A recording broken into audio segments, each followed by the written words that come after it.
Bienvenue dans cette nouvelle vidéo sur l'éclairage dans Blender. Dans cette nouvelle partie, nous allons nous focaliser sur la point light et comment réaliser une lumière de type IES. Donc une lumière de type IES, c'est une lumière dont l'intensité ne sera pas linéaire, car les lumières qui nous entourent au quotidien ne sont pas des lumières dont l'intensité est parfaite. Elles ont toujours des petits défauts et du coup vont générer un peu du noise et différents gradients dans leur intensité. Le type de lumière IES n'est réalisable que à partir d'une lumière de type point. Et à partir de cette lumière, donc comme on l'a vu, on a un onglet Nodes. Et si je clique sur ce petit onglet Use Node, on a accès du coup à un nouveau type de surface d'émission. Ça n'a rien changé dans mon viewport, ni même dans les paramètres de ma light. Ça va me permettre d'aller encore plus loin dans le paramétrage de ma light. Donc on peut à partir de là venir cocher à différents shaders pour venir un peu câbler notre light à un autre type de shader, comme par exemple du noise. Cependant, dans ce Property Editor, c'est pas très facile de venir éditer les nodes. Ce qu'on va faire, c'est qu'on va venir déplier un nouveau type d'éditeur. Donc là, je viens séparer mon viewport en deux pour pouvoir ensuite changer ce type d'éditeur en type de shader editor. Donc on verra par la suite, ce shader editor, c'est celui qu'on va utiliser aussi pour les matériaux.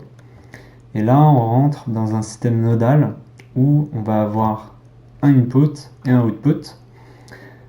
Le output, ce sera toujours à droite. Et du coup, on va pouvoir venir câbler dans ce light output de l'information et de la data qui va venir du coup influencer ma light. Donc là, on est sur une box d'émission en blanc. Je peux venir changer sa couleur directement avec cette node. En activant le système nodal, cette node d'émission va prendre le dessus sur nos paramètres de color et de power.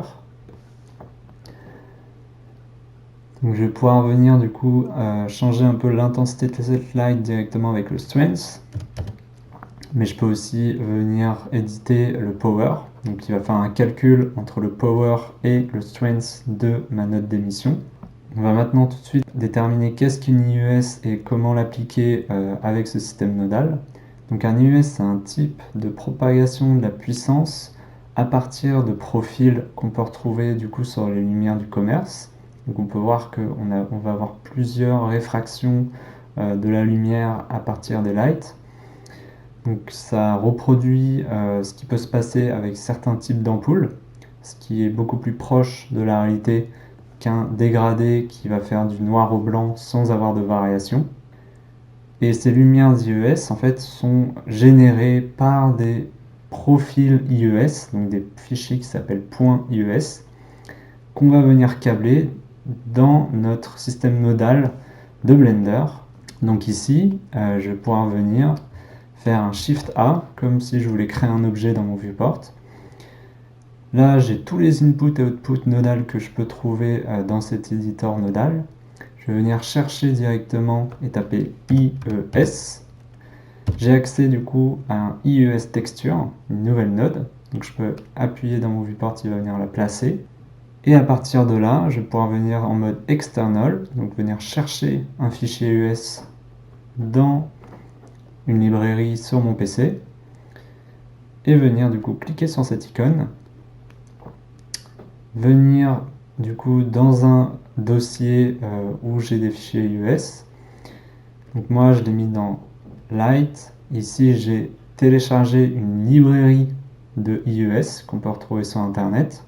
Donc cette librairie comporte 80 000 IES du commerce, donc il y a un peu toutes les marques possibles et fabricants de light dans le monde, et qui est du coup fourni par Ronnie Rodriguez. Du coup j'ai pu les tester, ça marche, et c'est gratuit, du coup profitez-en. Une fois que vous avez téléchargé toute cette librairie, vous allez pouvoir l'extraire. Donc vous allez retrouver 3 gros dossiers qui comportent les 80 000 types d'IES. Pour l'exemple, je vais venir prendre le tout premier dossier, donc de notre collection, IES collection, je prends le tout premier dossier, Best IES 4, et directement dans Blender, je vais pouvoir venir avoir accès à ce dossier, donc Best IES 4, prendre n'importe laquelle, pour l'exemple. Donc là, il ne se passe rien, parce que je ne l'ai pas encore câblé. Donc ici, on a un output de cette node qui s'appelle le FAC, qu'on va venir câbler dans la puissance de notre émission. Donc là, la puissance est énorme, donc on voit pas grand chose. Déjà, ce qu'on va faire, c'est que pour les types d'IES sur les point light, il faut mettre un size à 0. Et ensuite, venir un peu baisser l'intensité de notre light, jusqu'à avoir, par exemple, du coup, hop, 10 mW. Et là, on peut voir du coup qu'on a notre profil de lumière IES directement dans notre viewport et dans notre rendu. Donc si vous faites du rendu architectural ou même des rendus photoréalistes, n'hésitez pas à utiliser les types de light IES, car toutes les ampoules qu'on utilise au quotidien ont un type d'IES différent. Elles ont toutes des imperfections de fabrication.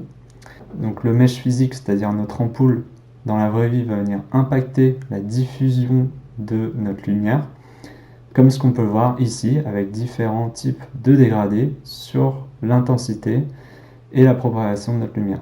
À tout moment, je peux venir changer ce type de profil, donc venir charger un autre type de profil, et j'aurai du coup d'autres types de propagation de lumière.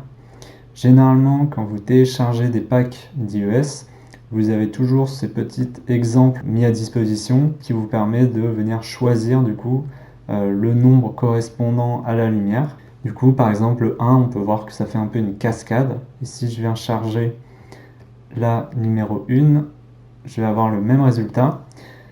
Il faut venir de temps en temps venir rebooster un peu la lumière car ce n'est pas les mêmes types de profils. Et du coup, là, on peut voir que j'ai le même style de lumière un peu en cascade. Donc nous venons de voir comment, grâce à un système nodal, réaliser une lumière de type IES.